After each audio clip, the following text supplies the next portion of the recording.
Hello friends, இன்றைக்கி நம்ம சேனலில் டக்குன்னு காரக்குழம்பு எப்படி பண்ணுறதுன்னு பார்க்கலாம். குக்கரில் 2 விசில் விட்டால் போதுங்க, இந்த குழம்பு ரெடி ஆயிரும். வாங்க எப்படி பண்ணுறதுன்னு பார்க்கலாம்.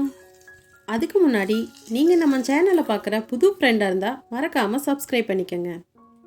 ஃபஸ்ட்டு ஒரு குக்கரில் 2 ஸ்பூன் நல்லெண்ணெய் ஊற்றிக்கங்க.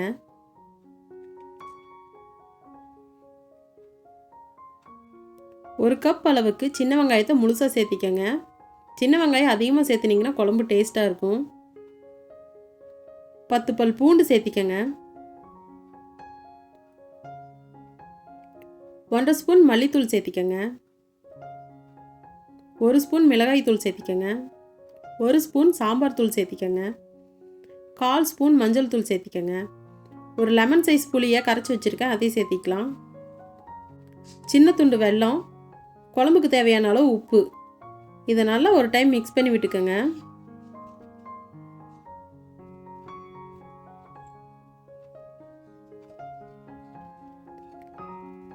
குக்கர் மூடி போட்டு 2 விசில் விட்டுக்கலாம்.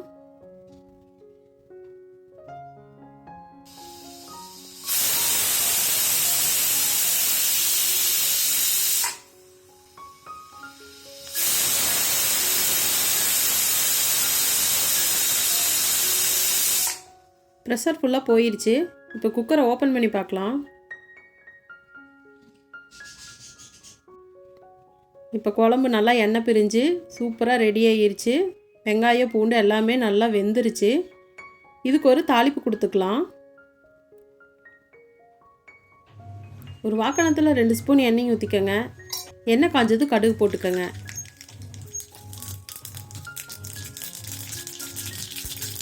கடுகு நல்லா பொரிஞ்சதும் 2 வரமிளகாயை கிள்ளி சேர்த்திக்கோங்க.